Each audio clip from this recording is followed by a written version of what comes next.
सुप्रभात प्रिय विद्यार्थियों, आप सब कैसे हो। उम्मीद करती हूँ कि आप सब स्वस्थ होंगे और आपके स्वास्थ्य की मंगल कामना मैं ईश्वर से करती हूँ। प्यारे बच्चों, आज हम इस कक्षा में हिंदी की पूरक पाठ्य पुस्तक भारत की खोज के पाठ 3 सिंधु घाटी सभ्यता के भाग 6 को करेंगे।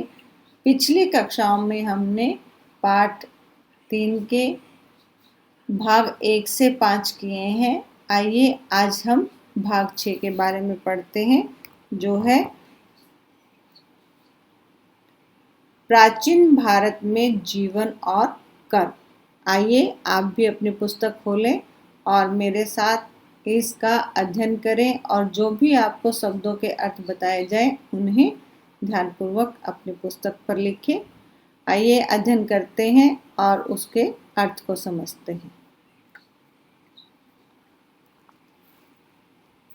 बुद्ध के समय से पहले का वृत्तांत हमें जातक कथाओं में मिलता है। वृत्तांत का अर्थ है वर्णन, हमें जातक कथाओं का अर्थ है बुद्ध संबंधी जो प्राचीन कथाएं हैं उनमें मिलता है। इन जातक कथाओं का वर्तमान रूप बुद्ध के कुछ समय बाद का है कि जो ये जातक कथाएं हैं उनका जो वर्तमान जो रूप है वो बुद्ध के कुछ समय बाद का है। जातक कथाओं में उस समय का वर्णन है जब भारत की दो प्रधान जातियों कौन कौन सी हैं, द्रविड़ों और आर्यों का अंतिम रूप से मेल हो रहा था। जब वो दोनों मिल रही थी तब का है। कहा जा सकता है कि जातक पुरोहित या ब्राह्मण परंपरा तथा क्षत्रिय या शासक परंपरा के विरुद्ध लोक परंपरा का प्रतिनिधित्व करते हैं। प्रतिनिधित्व का अर्थ है अगुवाई करते हैं। आगे देखिएगा, ग्राम सभाएं एक सीमा तक स्वतंत्र थी, आजाद थी। आमदनी का मुख्य जरिया, जो उनका जीवन यापन करने का जो मुख्य जरिया जरिया कहा जाता है, साधन लगान था।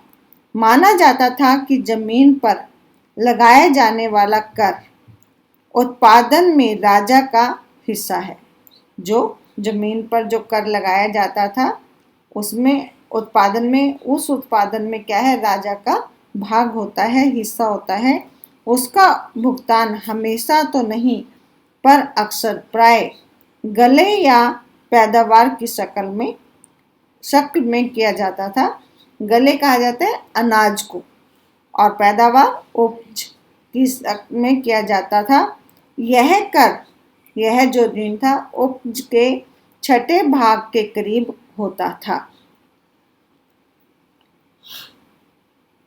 यह सभ्यता मुख्य रूप से कृषि केंद्रित थी और इसकी बुनियादी इकाई स्वशासित गांव थे।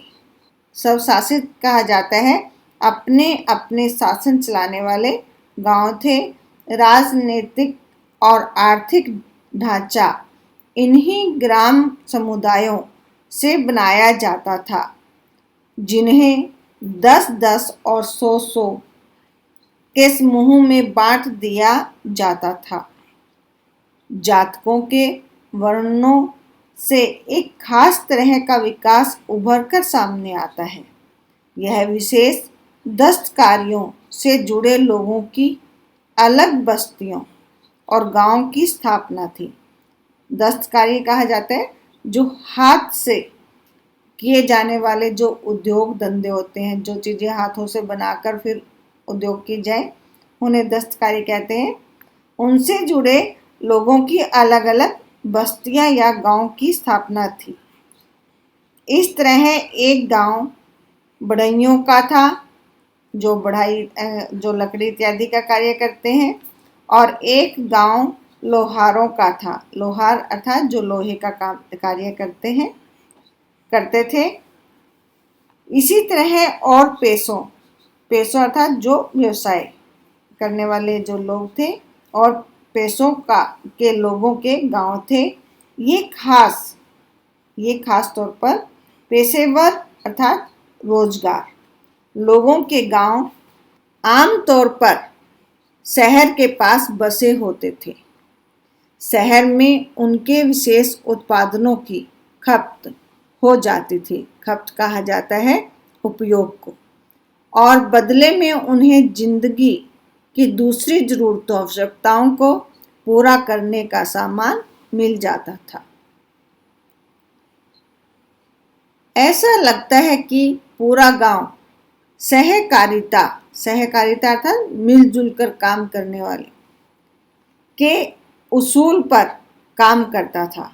उसूल अर्थात सिद्धांत पर काम करता था और बड़े ठेके लेता था। शायद इस तरह अलहदा कहते हैं अलग रहने और संगठित होने से जाति प्रथा का विकास और विस्तार हुआ होगा। जातकों में सौदागरों की समुद्री यात्राओं के हवाले भरे हुए हैं। समुद्री यात्राओं के जो उदाहरण हैं वो भरे हुए हैं।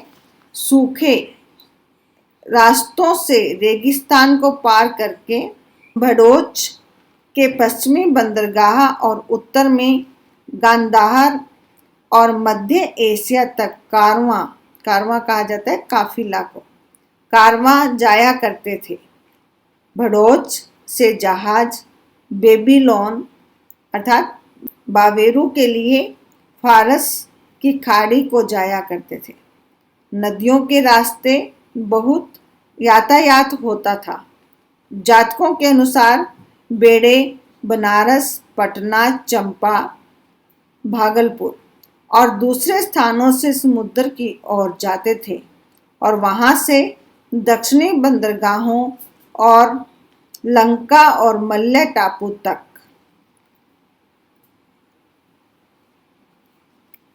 भारत में लिखने की प्रथा बहुत पुरानी है।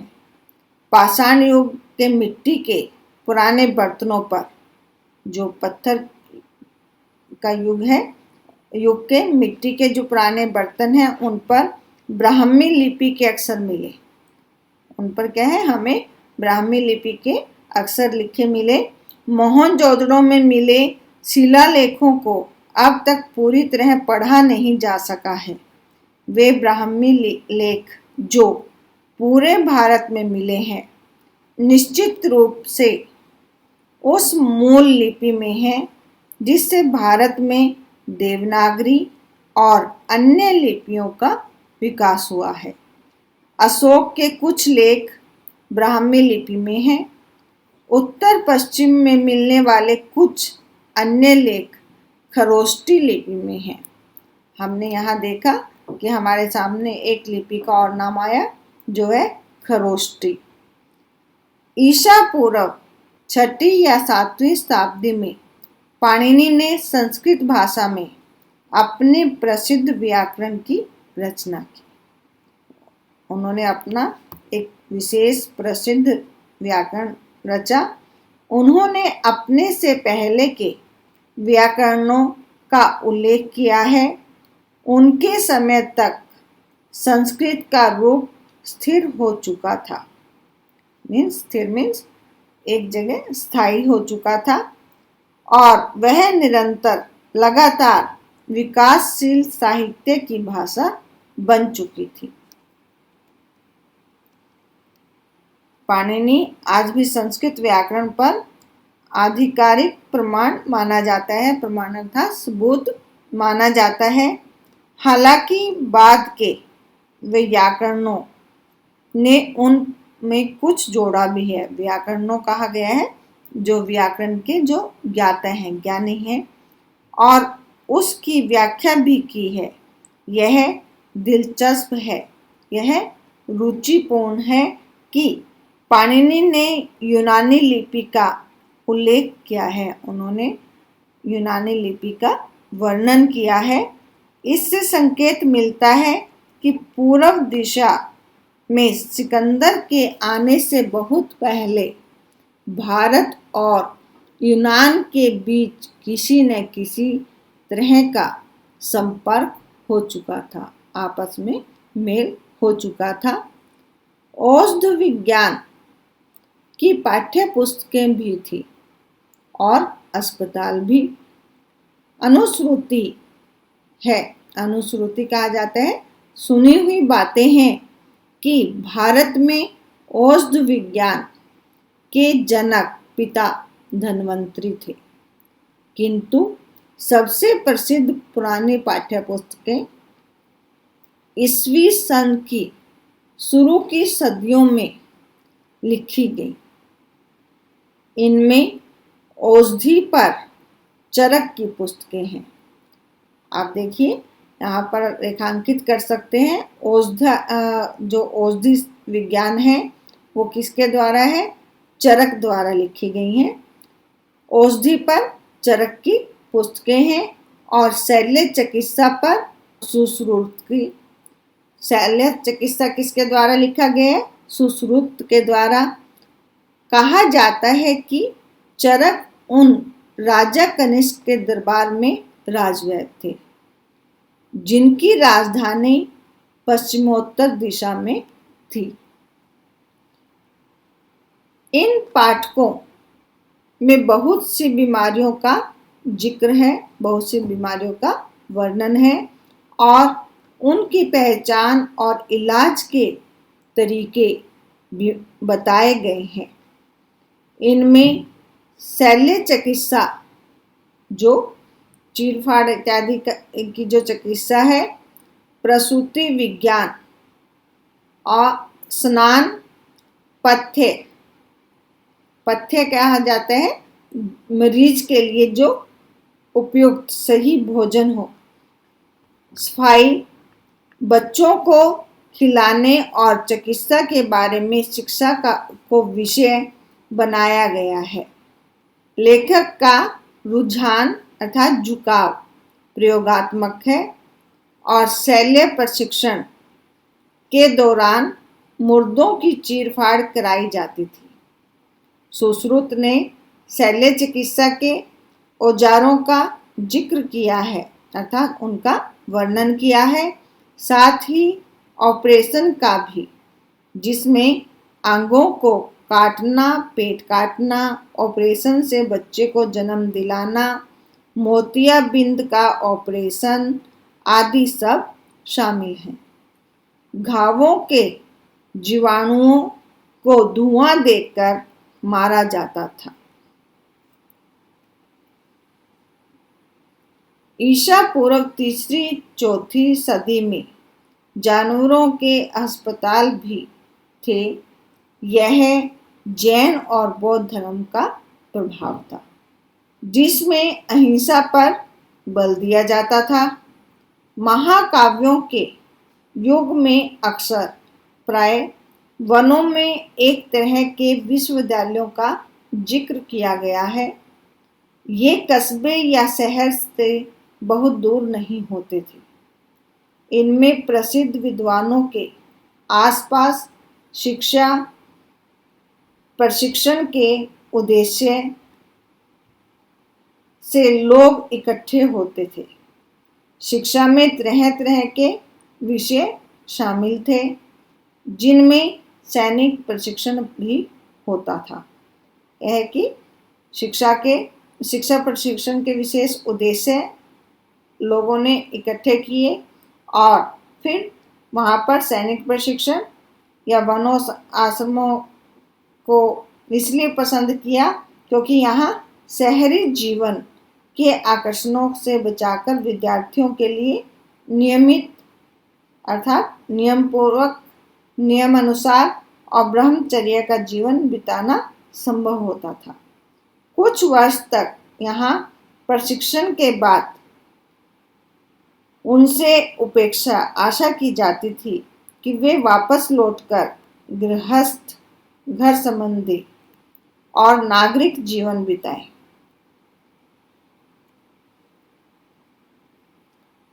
इन वन शिक्षालयों में प्राय छोटे छोटे गुट रहते थे। इन शिक्षालयों में अक्सर छोटे छोटे ग्रुप रहते थे।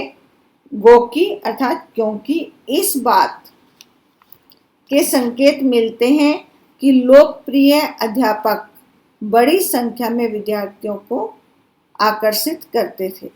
आकर्षित में आकर्षण, अपनी ओर खींचना। बनारस हमेशा शिक्षा का केंद्र रहा है। बुद्ध के समय में भी वह प्राचीन केंद्र माना जाता था, किंतु उत्तर पश्चिम में आधुनिक पेशावर रोजगार जो है वो व्यक्ति पेशावर के पास प्राचीन और प्रसिद्ध विश्वविद्यालय तक्षशिला या तक्षशिला था, किंतु उत्तर पश्चिम में आधुनिक पेशावर के पास एक प्राचीन और प्रसिद्ध विश्वविद्यालय तक्षशिला या तक्षशिला था। यह विश्वविद्यालय विशेष रूप से विज्ञान, चिकित्सा शास्त्र और कलाओं के लिए मशहूर था, प्रसिद्ध था, और भारत के दूर दूर के हिस्सों से लोग यहाँ आया करते थे। तक्षशिला का स्नातक कहा जाता है बीए को होना सम्मान और विशेष योग्यता की बात समझी जाती थी। जो चिकित्सक यहाँ के आयुर्विज्ञान विद्यालय से पढ़कर निकलते थे उनकी बड़ी कद्र होती थी, उनकी बड़ी इज्जत होती थी। कहा जाता है कि जब कभी बुद्ध बीमार पड़ते थे तो उनके भक्त इलाज के लिए एक मशहूर चिकित्सक को बुलाते थे जो तक्षशिला का स्नातक था, जो तक्षशिला से बीए किया हुआ था। ईसा पूर्व 6वीं शताब्दी के महान वैयाकरण पाणिनि ने भी यही शिक्षा पाई थी। ईसा की 6वीं 7वीं शताब्दी में महान जो व्याकरण के ज्ञाता थे, कौन थे? पाणिनि। उन्होंने भी यहीं से शिक्षा पाई थी। इस तरह तक्षशिला बुद्ध से पहले ब्राह्मण शिक्षा पद्धति का विश्वविद्यालय था। बौद्ध काल में यह बौद्ध ज्ञान का भी केंद्र बन गया था। सारे भारत और सीमा पार से बौद्ध विद्यार्थी यहाँ खींचे चले आते थे। जो बौद्ध विद्यार्थी थे उनकी ओर खींचे चले आते थे उस विश्वविद्यालय की ओर। यह मौर्य साम्राज्य के उत्तर पश्चिमी सूबे का मुख्यालय था। सूबे कहा जाता है प्रांत या राज्य का मुख्यालय, मुख्य केंद्र था।